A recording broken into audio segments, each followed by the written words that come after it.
Hey guys, salut à tous, c'est Soli, j'espère que vous allez bien. Je vous retrouve aujourd'hui pour démarrer un reading vlog, ce qui explique la tasse de café, la tête pas encore complètement réveillée et la voix encore un peu rauque du réveil.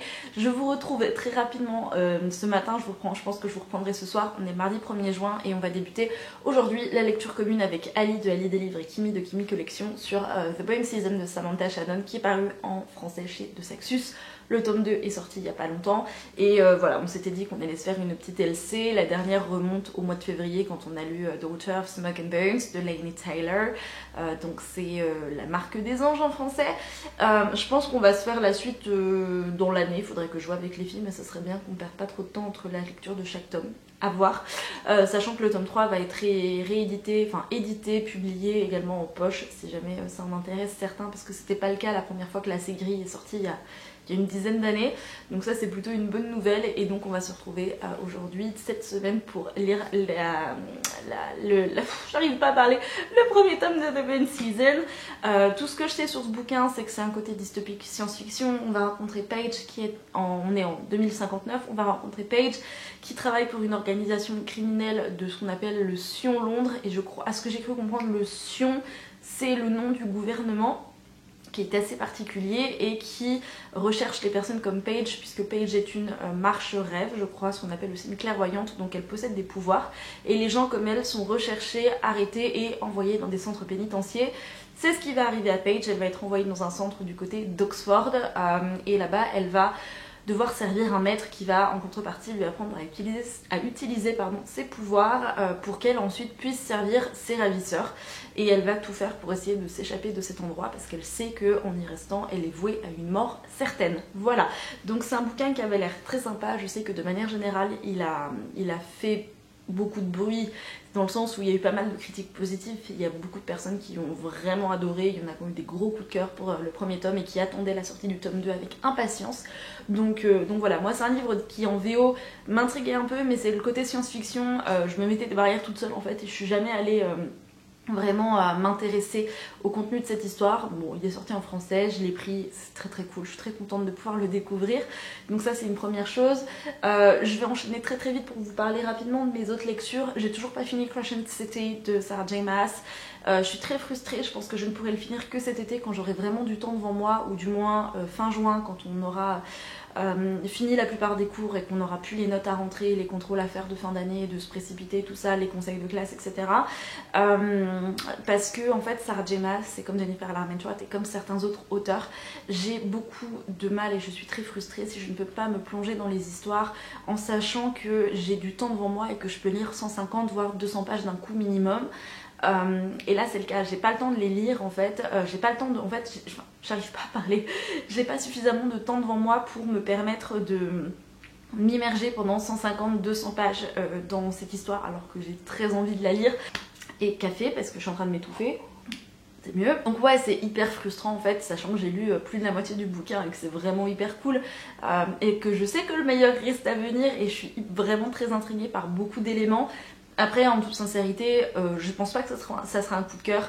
C'est une super lecture, vraiment je kiffe, mais j'ai pas ce petit truc que j'ai eu pour Akotar par exemple. Donc voilà, c'est plus de l'adulte, c'est un peu plus urban fantasy, c'est peut-être ce côté-là qui me gêne un petit peu, dans le sens où moi j'aime bien la fantasy à la sauce Maas, je dirais, mais bon, c'est vrai qu'on a quand même quelques petites similitudes avec ces autres sagas en termes de créatures qui évoluent dans cet univers de Crescent City.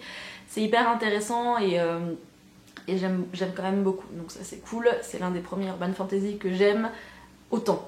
Donc ça c'est une très très très très bonne chose, et j'ai à nouveau le focus qui s'en va. Je ne sais pas pourquoi Voilà, non c'est mieux si tu le fais sur ma tête quand même, le focus c'est mieux, voilà. Je suis désolée, j'ai un problème avec mon appareil photo, ma caméra elle n'arrive jamais à faire le focus comme il faut. Et sinon, pour conclure le début de ce vlog, j'ai débuté hier soir A Touch of Darkness de Scarlett St. Clair, donc qui est, vous le savez, un bouquin qui va paraître en français à ce que j'ai cru comprendre courant novembre 2021, donc ça c'est très chouette. Je vais creuser un petit peu ça et on en parlera peut-être dans le live de samedi, il faudra que je vous en reparle ce soir d'ailleurs. Et j'ai commencé A Touch of Darkness, donc qui est basé sur la réécriture de la mythologie grecque, donc l'histoire d'amour entre Perséphone et Hadès. Il y a beaucoup de personnes qui attendent mon retour sur ce bouquin.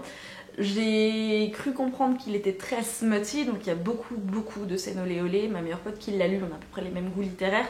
Je crois que je vous en parle assez souvent de ma meilleure pote, mais voilà, qui a lu voilà, Sarah J. Maas, qui adore Cotard, qui est hyper fan de From Rodin Nash également. Déjà que dans ces deux sagas, on trouve qu'il y a parfois des scènes olé olé assez...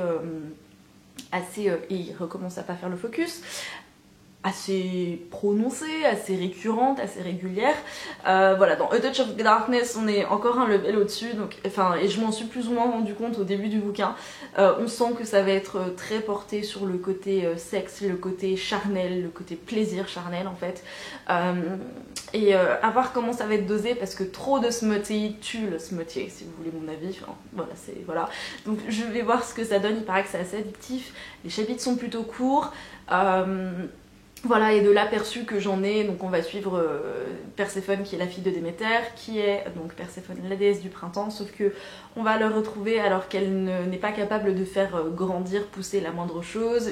Déméter nous est représentée comme la mère hyper stricte, hyper cruelle, qui n'hésite pas à punir sévèrement, et en fait Perséphone, elle essaye de vivre comme une mortelle. On est donc en Grèce, dans la nouvelle Athènes, et elle essaye de vivre comme une mortelle. Les humains sont au courant que les dieux existent, etc. Pour l'instant c'est plutôt cool. Hadès, à voir comment il va être représenté. Je m'attends à ce qu'il y ait beaucoup de mystères et d'énigmes autour de cet homme là, de ce personnage là, à voir comment ça va être développé et comment son personnage va être développé. Et voilà, et je vous en dirai un peu plus au fur et à mesure de cette lecture, ou alors je vous en reparlerai en update lecture. Je vais essayer de continuer à le lire en même temps que je lis The Point Season. Il y a quelques années, j'étais encore capable de lire 3-4 livres en même temps. Là, ça fait, depuis que je suis passée en... Depuis que j'ai fait mon M2, je devrais dire plutôt que je n'arrive plus à faire ça parce que j'ai moins de temps et que je pense à plein d'autres trucs, donc c'est un peu plus compliqué de se concentrer sur plusieurs histoires en même temps. Et voilà, et je ne vais pas vous embêter plus longtemps avec le blabla du matin pour faire l'intro de cette vidéo qui est suffisamment longue. Je vais m'empresser, je n'ai pas fini mon café, mais bref, je vais m'empresser d'aller au boulot. Et puis écoutez, je vous retrouve... un peu plus tard quand j'aurai débuté The Point Season. Voilà, je vous dis à tout à l'heure.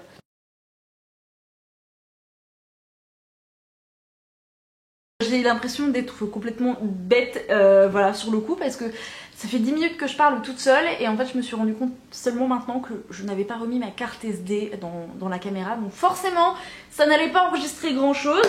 Je vais vous donner mon avis sur The Point Season que j'ai commencé hier soir, mais avant, petit unboxing.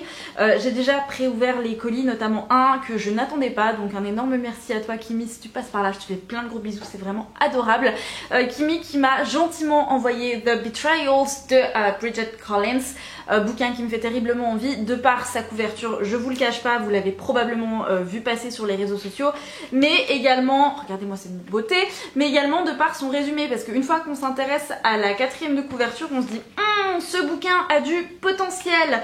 Voilà, et donc en fait dans cette histoire on va évoluer à Montvert, qui est en fait une sorte d'académie recluse dans les montagnes, là où seulement les élèves les plus doués et les plus brillants sont acceptés. Voilà, c'est une académie qui va former l'excellence, et dans cette académie il y a une compétition très mystérieuse qu'on appelle le grand jeu, je crois, voilà c'est ça. Et on va suivre notamment Léo, qui a étudié là-bas quand il était plus jeune, mais il a été dégoûté de sa passion pour le grand jeu suite à différents événements, sauf que suite à quelques péripéties il va retourner à l'académie pour y travailler, et là-bas il va vite se rendre compte que pas mal de choses ont changé, et notamment il va rencontrer une femme dans les bureaux de l'administration, je crois, si je ne dis pas de bêtises et que je me souviens bien de ce que j'ai lu, et enfin ça déjà c'est une grande première, parce que c'était pas le cas à l'époque quand il était étudiant. Donc il va rencontrer Claire, et il va, dès qu'il va la rencontrer, réaliser qu'il a une étrange connexion avec elle qui va se renforcer petit à petit, et c'est quelque chose de très bizarre parce que il n'a jamais rencontré Claire avant de revenir à l'académie, et au fur et à mesure que leur lien se renforce, il y a pas mal de secrets qui vont être dévoilés, sachant que aussi bien Léo que Claire ont construit leur vie sur des mensonges.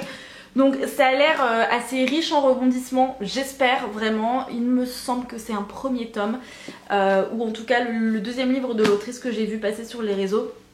Si c'est pas un second tome, c'est un autre one shot, mais c'est bizarre parce que la couverture semblait être dans la lignée de celle-ci. Donc affaire à vérifier, à suivre. Donc un énorme merci à toi Kimi si tu passes par là.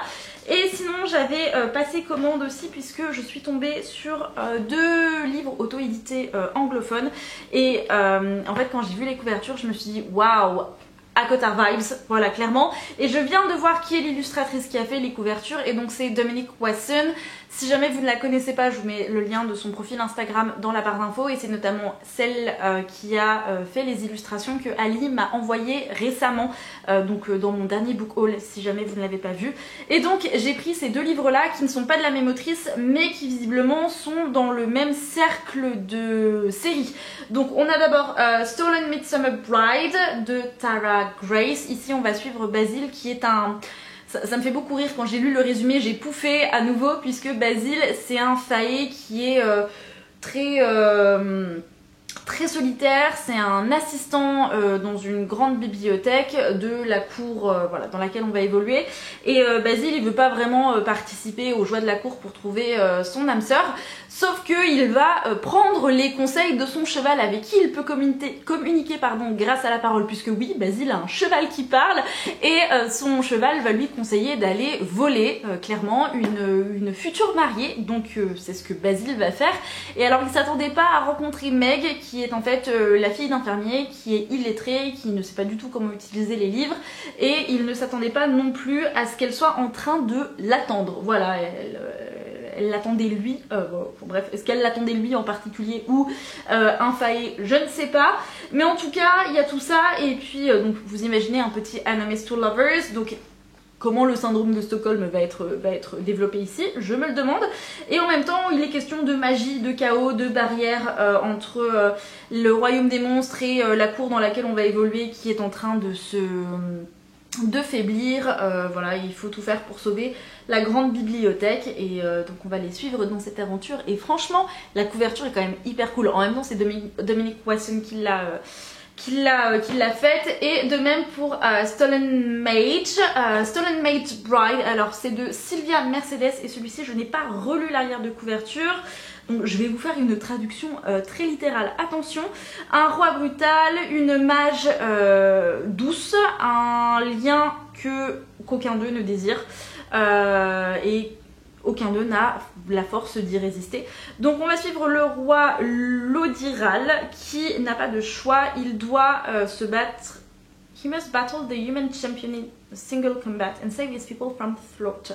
Ok, il doit empêcher son peuple de se faire massacrer et donc il doit combattre le champion des humains dans un combat singulier, on va dire ça. Et à côté on a une mage qui s'appelle Dazira qui elle-même n'a pas le choix, elle doit servir ses maîtres et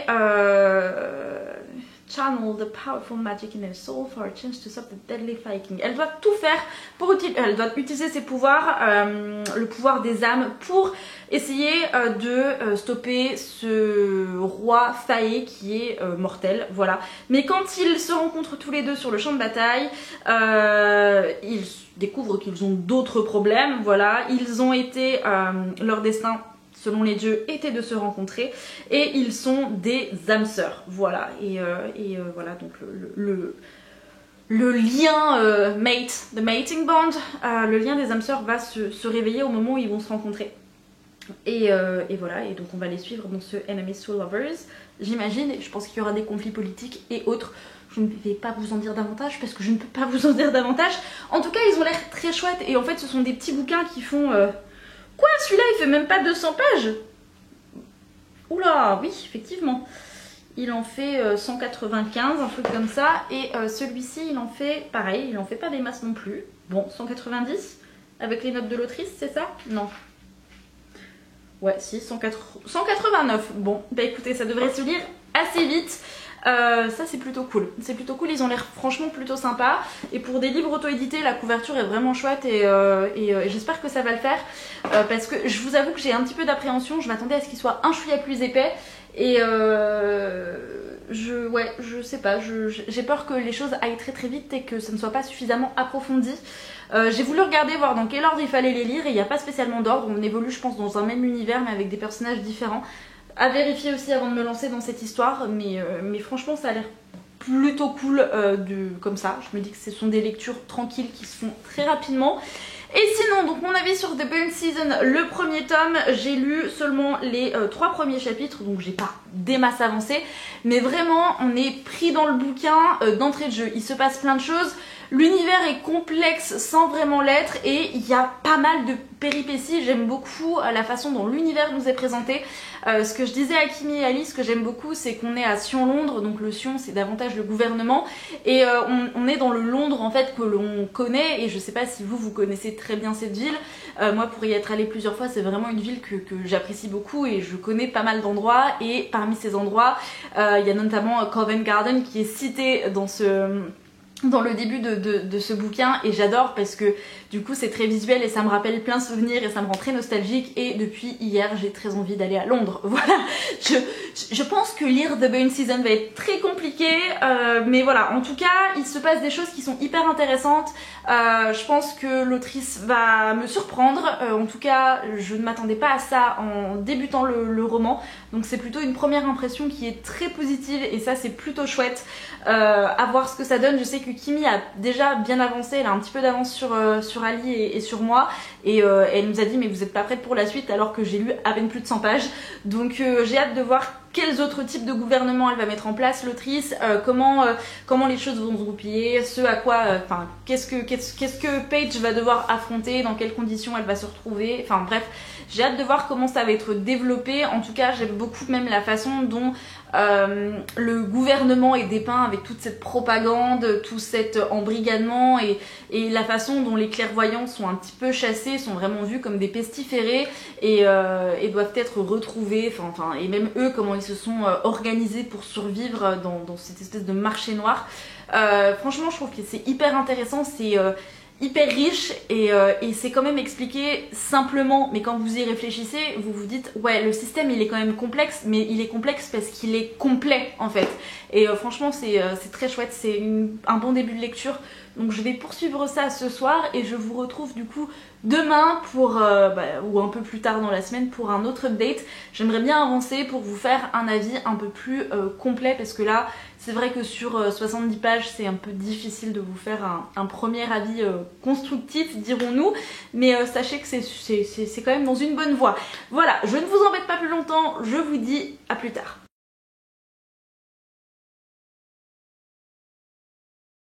Hey, j'espère que vous allez toujours bien pendant ce reading vlog. Je reviens avec une tête de fatiguée, je m'excuse. J'ai un peu une espèce de pseudo-migraine, c'est assez désagréable. C'est cet état, vous savez, où vous êtes réveillé, vous avez un léger mal de crâne qui ne s'en va pas, et en même temps vous avez l'impression de ne pas réussir à émerger. Et ça va mieux comparé à ce matin, mais je pense que c'est les écrans hier, et le live a duré longtemps, il était trop chouette, et j'ai pas mis mes lunettes, donc je pense que mes yeux me le rendent bien ce matin.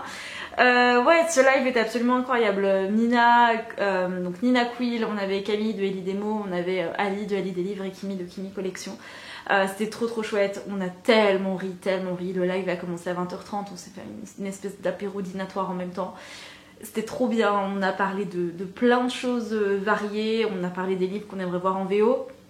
Et après on a fait plus une deuxième partie où on répondait à vos questions, et même nous on s'est amené dans un débat et on s'est ouverte à pas mal de choses. On a parlé représentation, on a parlé diversité. Nina, dès qu'elle se met à parler diversité et représentation, elle est hyper captivante et c'est hyper intéressant ce qu'elle dit. Et on avait des questions qui étaient hyper pertinentes dans le chat, donc un énorme merci à toutes les personnes qui étaient là pendant le live, qui ont participé, qui ont regardé, c'était trop bien, et en fait même dès que le live a été mis en replay, je m'attendais pas, en fait on se rend pas réellement compte des chiffres parce que c'est pas ce qu'on regarde forcément de prime abord pendant le live, et je vous cache pas que je m'attendais pas à avoir autant de participation, vraiment pas, et ça m'a vraiment beaucoup touchée, donc merci à toutes les personnes qui ont regardé le live, qui ont participé, mais aussi toutes les personnes qui ont regardé le replay et qui regarderont le replay, qui ont laissé des likes, qui ont envoyé des DM, qui nous ont tagué en story sur Instagram. C'était trop cool, merci à vous vraiment du fond du cœur. Vous n'imaginez pas à quel point bienveillant de votre part et comme c'est satisfaisant de se rendre compte qu'une idée qu'on a pu proposer et ce moment d'échange qu'on a pu avoir et qu'on a pu partager avec des copines bah, vous a plu en fait au final et c'est trop cool, vraiment c'était trop chouette, on a tellement ri, on s'est tapé des gros fous rires, voilà c'était trop cool et donc voilà, petite parenthèse terminée pour le live, mais j'avais très envie de vous en reparler parce que c'était une très chouette expérience et j'ai déjà hâte d'en reproposer de nouveau, donc sachez qu'il y en aura un je pense d'ici fin juin. Je vais essayer de voir j'ai une idée de la thématique et j'aimerais voir qui seront les prochaines personnes. Si je reprends les mêmes invités, genre c'est moi qui c'est moi qui leur impose de venir, mais si les filles veulent revenir ou si je demande à d'autres personnes, j'aurais bien voulu demander à d'autres booktubeuses et booktubeurs. Après c'est vrai que le StreamYard, on est maximum 6 personnes, donc ça c'est un petit peu dommage. Ce serait très chouette qu'on soit avec un petit peu plus de personnes, mais bon c'est pas grave. Donc je vais réfléchir à tout ça. Je vais vous parler du coup de ma lecture de The Bowen Season puisque j'ai grave avancé ce matin, c'est trop cool. Je vais poser mon café avant d'en mettre partout, voilà.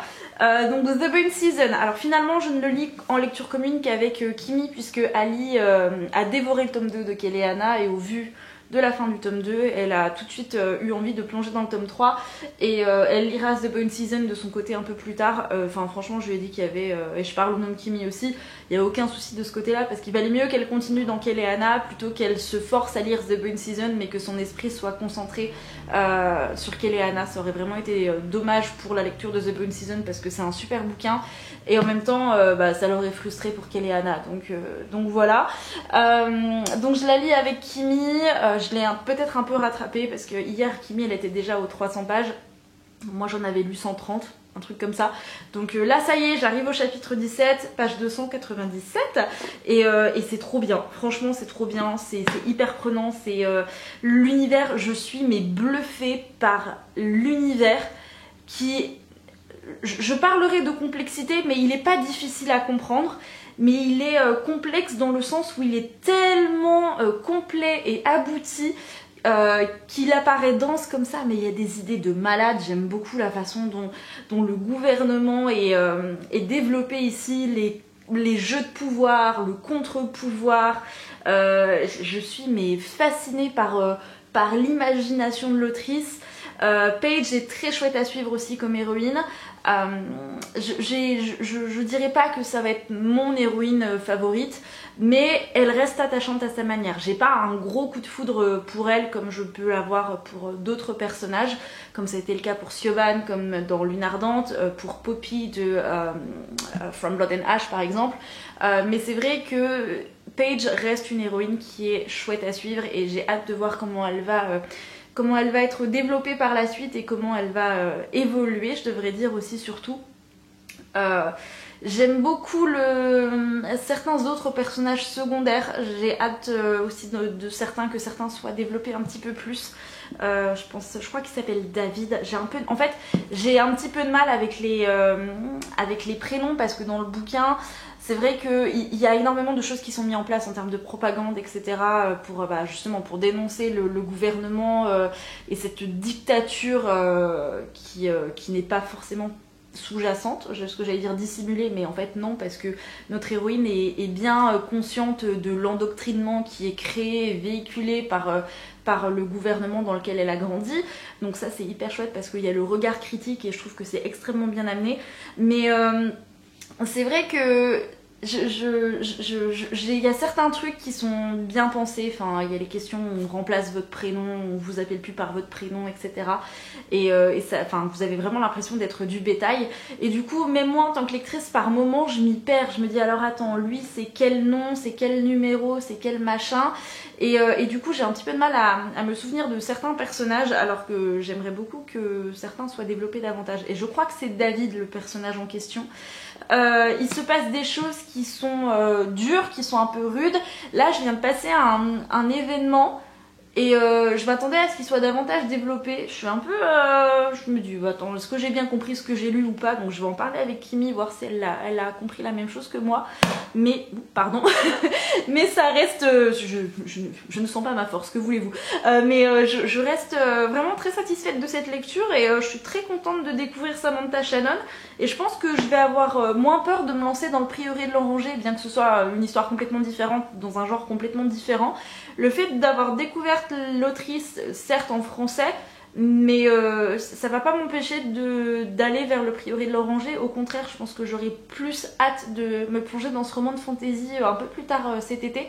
Mais je suis très très contente d'avoir The Burn Season entre les mains, d'enfin découvrir ce premier tome. Et je suis très contente d'avoir craqué pour le tome 2 alors que je n'avais pas encore lu le tome 1. Voilà, c'est hyper chouette. C'est vraiment une saga qui est... hyper intéressante et du coup je commence à me dire mais la saga sur du long terme, sur les autres tomes, où est-ce qu'elle va nous emmener? Parce que je pense pas qu'on va rester concentré dans ce centre pénitentiaire dans lequel Paige va évoluer quasiment dès le début forcément, mais je vous spoile rien du tout, hein, c'est vraiment le résumé de l'arrière de couverture.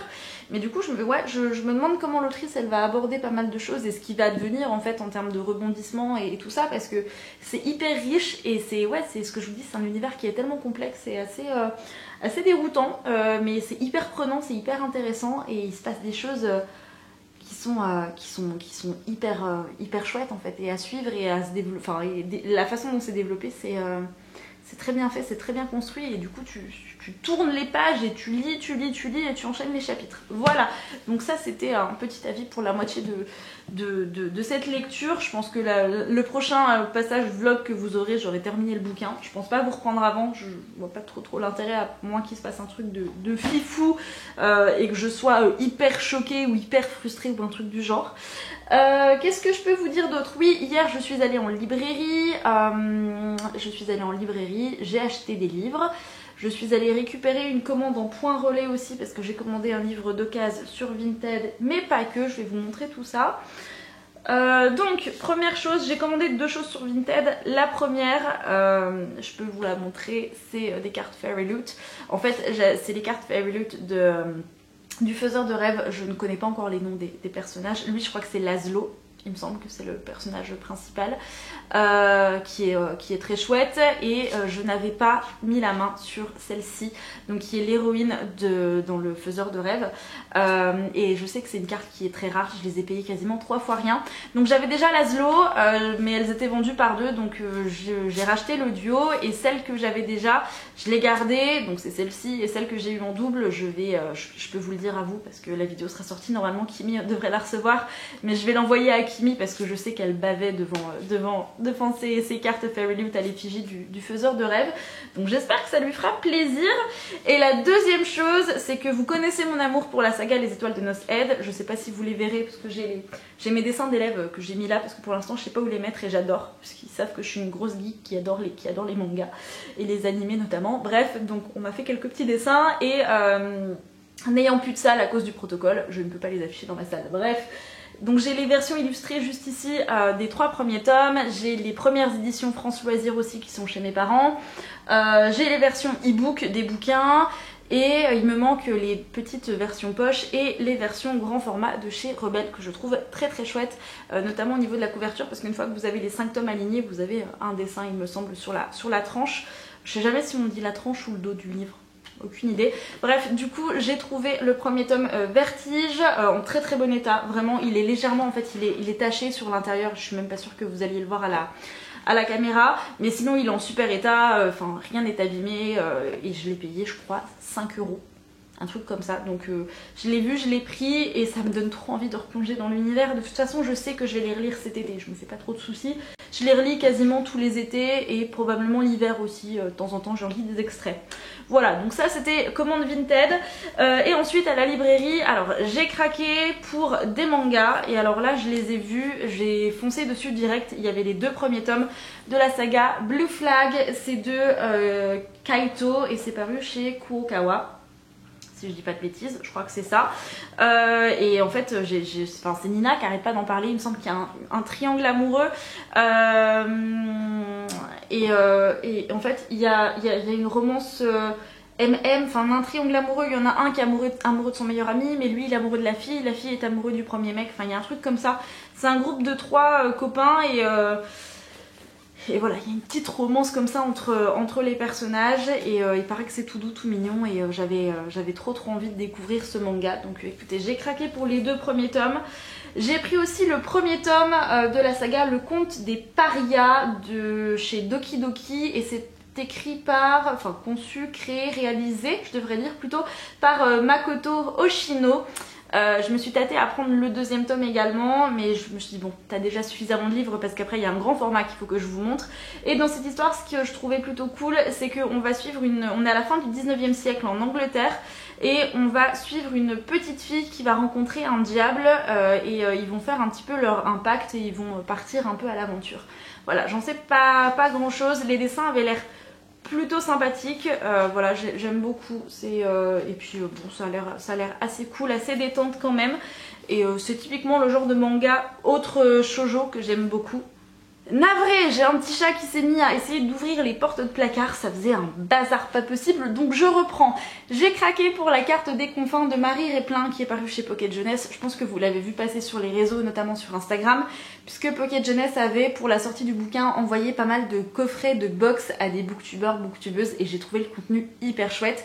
Et le bouquin avait l'air très cool, il est question d'une voleuse donc qui s'appelle Kali, qui s'est emparée d'un compas enchanté et elle va devoir s'allier avec un pirate, le capitaine Blake Jackson, oui c'est ça, qui veut trouver en fait la carte des confins et le compas permettrait de découvrir cette carte, donc il va essayer de faire en sorte que Kali le rejoigne pour partir dans cette aventure, s'engager dans cette aventure. Je sais pas trop comment parler, je n'arrive plus à parler français, hein, vous m'excuserez. Et petit à petit, les deux protagonistes vont se dévoiler l'un à l'autre, etc. Et ça a l'air d'être riche en humour et en sacrifice, c'est ce qui est écrit avec pas mal d'action. Donc écoutez, il me fait grave envie et celui-ci je vais le lire cet été. Enfin, en fait cet été j'ai très envie de lire des livres où il est question de pirates. Donc j'ai envie de lire celui-ci, il y a Viper que je vous ai présenté dans un book haul assez récent. Il y a All the Stars and Teeth qui normalement, ce que j'ai cru comprendre, devrait peut-être paraître chez De Saxus. Attention, il y a des grosses rumeurs aussi. Je pars du principe que tant que De Saxus n'a pas annoncé le bouquin, on va pas non plus se dire que ça y est, le livre va sortir dans 2 mois, on sait jamais. Je pense qu'il devrait sortir quand même parce qu'il y a quand même des sites assez sûrs qui en parlent, mais sait-on jamais. Bref, donc All the Stars and Thief, et puis j'en avais un autre où il était question de pirates, je me rappelle plus du titre, est-ce que je l'ai là? Je ne sais plus. Bref, je vous en reparlerai à la limite dans une prochaine vidéo fin juin quand je vous ferai ma palle de l'été, mais c'est vrai que j'ai très envie cet été, je sais pas, de partir à l'aventure avec des pirates. Voilà, c'est mon envie de cet été. Et ça fait quelques mois que ça me travaille, donc je sais que je risque d'acheter des livres avec des pirates. Donc voilà, je vais pas vous embêter plus longtemps avec cette séquence, ce rush qui dure depuis quelques longues minutes déjà. Et je pense que la prochaine fois qu'on se retrouve pour faire le point, ça sera quand j'aurai terminé The Bone Season. Donc je vais terminer mon café, je vais lire pendant une petite heure ou deux et ensuite je vais me mettre au boulot parce que j'ai quand même des choses à faire, voilà.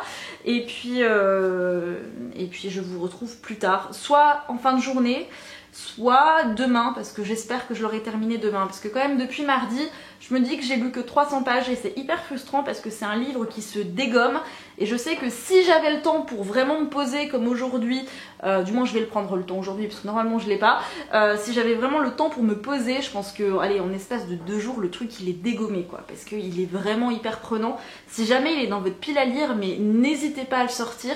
Je parlerai plus de dystopie que de science-fiction, je reviendrai dessus peut-être tout à l'heure, parce que science-fiction, pour moi c'est plus côté futuriste et c'est vraiment pas le cas pour l'instant. Et je crois pas que ce soit vraiment le cas sur le premier tome, peut-être sur la suite de la saga, mais j'en ai pas l'impression. Mais on a vraiment un côté dystopique qui est hyper développé et très intéressant. Donc voilà, je ne vous embête pas plus longtemps, je retourne lire et découvrir les aventures de Paige et ce que le sort lui réserve aussi surtout.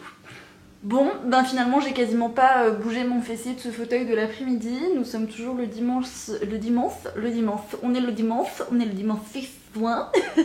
On est toujours dimanche, fin d'après-midi. Moi qui m'étais dit ouais je vais lire en début d'après-midi jusqu'à 15h, 15h30 et après j'irai bosser. Non, il est 17h30 passé et je viens de terminer le livre. Alors je n'ai pas lu la nouvelle, La Rêveuse pâle du coup qui est à la fin, qui est proposée dans l'édition de Saxus. Donc c'est le tome 1.5. Je pense que je le lirai quelques temps avant de me lancer dans le tome 2. Je pense pas enchaîner tout de suite avec le tome 2, bien que la fin de ce premier tome soit explosive. Je pense que c'est le terme adéquat. J'ai beaucoup aimé. On a de la romance qui naît et qui est développée, qui ne prend pas le pas sur l'action, donc j'ai trouvé que c'était bien fait. Le gouverneur, donc Arcturus, je sais jamais comment il s'appelle, j'arrive jamais à prononcer son prénom. Donc le gouverneur qui va aider Paige à développer son pouvoir pour qu'ensuite on se serve plus ou moins d'elle. C'est un personnage très énigmatique et il y a encore beaucoup de questions qui sont laissées sans réponse en fait à la fin de ce premier tome et je me demande comment ça va être développé dans la suite. Je crois que c'est ce que je vous disais tout à l'heure. Je me demande jusqu'où l'autrice va nous emmener parce que elle a un univers qui est tellement abouti, qui est tellement riche et qui se base en même temps sur des événements historiques en particulier qui sont remaniés, retravaillés et je trouve que c'est vraiment développé avec juste la petite dose qu'il faut, vous savez, pour que ça semble réaliste, que ça colle à l'univers dystopique dans lequel on va évoluer, et en même temps que ça n'en fasse pas trop, et que ça soit pas too much en fait, et que ça rende pas la chose trop dense et trop complexe pour le lecteur. On comprend qu'il y a des événements qui sont extrêmement marquants, qui sont difficiles, et qui font que on plonge dans cette doctrine, dans cette dictature qui est maîtresse dans l'univers dans lequel on évolue et je trouve que c'est vraiment très bien amené. Après ouais, en fait c'est pas un coup de cœur mais c'est vraiment une très très très bonne lecture. Je pense que si je ne l'avais pas fait traîner sur toute la semaine parce que pour moi, pour moi en tant que lectrice, vraiment mon avis personnel, je l'ai fait traîner ce bouquin, je pense que c'est ce que je vous disais tout à l'heure, j'aurais pu le lire beaucoup plus rapidement si j'en avais eu la possibilité, si j'en avais eu le temps, et c'est extrêmement frustrant de ne pas l'avoir dégommé en 2 jours par exemple. Après c'est un univers auquel je ne suis plus vraiment habituée, c'est-à-dire que ça fait très longtemps que je n'ai pas lu de dystopie, et franchement si vous aimez ça, que vous n'avez pas encore lu la saison d'eau, donc The Bone Season, franchement c'est hyper intéressant et c'est très très bien amené, on a des personnages qui sont hyper intrigants, j'ai hâte d'en apprendre davantage sur certains personnages secondaires que l'on voit apparaître dans ce premier tome. J'espère qu'ils seront davantage développés dans le tome 2 et en fait, bon je sais que je lirai pas le tome 2 tout de suite parce que j'ai besoin de digérer le tome 1 et là en fait je vous avoue que en termes de fantasy, de dystopie, de science-fi, ça fait quelques temps que je ne lis que ça et j'ai très envie là de me lire une new romance, je sais pas comment je dis ça, une new romance, on va le dire à la française. J'ai Play Hard dans ma palle, j'ai rebougé toute ma bibliothèque donc je sais plus où sont mes bouquins, je crois qu'il est juste derrière moi. J'ai Play Hard de Kay Brownback qui me fait bien de l'œil. J'ai très envie de lire les tomes 2 et 3 des Carnets de l'apothicaire aussi, qui est le manga. J'ai également Blue Flag dont je vous ai parlé tout à l'heure, voilà, que j'aimerais bien débuter. Et ouais, je pense que là je vais me tourner, donc je vais peut-être lire les mangas d'ici la fin de journée, peut-être ce soir, et me lancer dans une new romance parce que j'ai envie d'un truc tout doux, tout contemporain, sans prise de tête et qui soit très loin des conflits politiques, de la dictature, de la propagande et de l'utilisation des gens, de l'esclavagisme et compagnie. Voilà, j'ai besoin d'un peu de douceur là parce que c'est vrai que il y en a pas tellement dans The Bone Season et pour autant je trouve que c'est un roman hyper riche. Et c'est très palpitant. Voilà, il se passe beaucoup de choses, on ne s'ennuie pas dans ce roman, c'est un très bon premier tome. J'ai hâte de voir jusqu'où l'autrice va nous amener, je sais que je l'ai déjà répété, mais voilà, une fois de plus, voilà, on dit jamais 203. Je suis très contente de l'avoir lu, vraiment très contente, et je me dis ça fait un 2 Saxus et une bricasse en moins dans ma palle. Mais voilà, c'est une super lecture, je vous la recommande chaudement si jamais vous ne l'avez pas lu. Vraiment. Kimi l'a pas encore terminé parce qu'elle avait pas mal de choses à faire, donc je reparlerai avec elle quand elle l'aura fini. Mais je vous laisserai aller voir ses reading vlogs parce que je pense qu'elle va vous en parler en reading vlog. Je sais pas si elle a prévu de lire justement la nouvelle sur la rêveuse pâle. Et puis bah écoutez, voilà. Juste petite chose à laquelle j'avais pas du tout fait attention, je m'en suis rendu compte là en le terminant. Vous avez un glossaire à la fin du premier tome, juste avant les remerciements. Et en fait, je pense que j'ai pas fait gaffe si c'était mentionné avant ou pas, et j'ai pas vraiment feuilleté le bouquin. Parce que, ouais, non, c'est pas indiqué plus que ça. On a la carte et tout, mais bref. Ouais, c'est pas indiqué. Du coup, en fait, ça m'aurait peut-être aidé à comprendre 2-3 trucs parce qu'on a vraiment des termes qui sont très spécifiques et très propres à cet univers, qui sont très techniques aussi. Donc, en fait, si j'avais ouvert mes yeux et feuilleté le bouquin, sauf que je voulais pas me faire spoiler en tombant, vous savez, sur le dernier paragraphe du premier tome, là, de la dernière page, donc j'ai pas feuilleté le livre. J'aurais peut-être dû, parce que habituellement je le fais, mais ça m'aurait aidé à comprendre davantage certains termes qui sont employés à répétition et dont je n'avais pas forcément saisi toute l'importance et la définition en fait. Donc si jamais vous avez un petit doute, vous avez voilà, quelques pages de glossaire et c'est non négligeable, et surtout que il y a certaines explications qui arrivent un peu tardivement, par exemple ce que c'est l'éther exactement ou ce genre de choses. On le comprend de prime abord au fur et à mesure de notre lecture, mais c'est vrai que quand il est expliqué au bout de 250 ou 300 pages, je crois, on se dit ah enfin on a une explication de ce que c'est vraiment, et pour rendre la chose beaucoup plus concrète et beaucoup plus définie. Donc voilà, c'est à savoir qu'il y a un glossaire à la fin de The Bone Season. Mais du coup, ce que je vous disais tout à l'heure, hein, j'ai presque hâte de lire Le Prieuré de l'Oranger parce que j'ai passé un agréable moment de lecture et c'était très très chouette. Voilà, du coup je vais conclure ce vlog maintenant. Il n'était pas hyper riche. Je vous ai pas montré grand chose contrairement au vlog précédent où j'avais fait quelques petites captures par-ci par-là. Navré, je sais que c'est un peu plus distrayant quand on a des temps de pause comme ça, et là je ne l'ai pas fait, je le ferai peut-être pour le prochain vlog. Et puis voilà, c'est à peu près tout pour moi, je ne vais pas vous embêter plus longtemps, j'espère que ce vlog ne sera pas trop long, donc je vais arrêter de blablater. Je vous souhaite à tous et à toutes de passer une très bonne et belle semaine, une très belle et bonne journée, ou une belle et bonne nuit, je ne sais pas quand est-ce que vous regarderez ce vlog. Je vous souhaite à tous et à toutes de passer également de très belles et bonnes lectures, je vous dis à bientôt sur la chaîne, et en attendant, bien évidemment, prenez soin de vous. Ciao.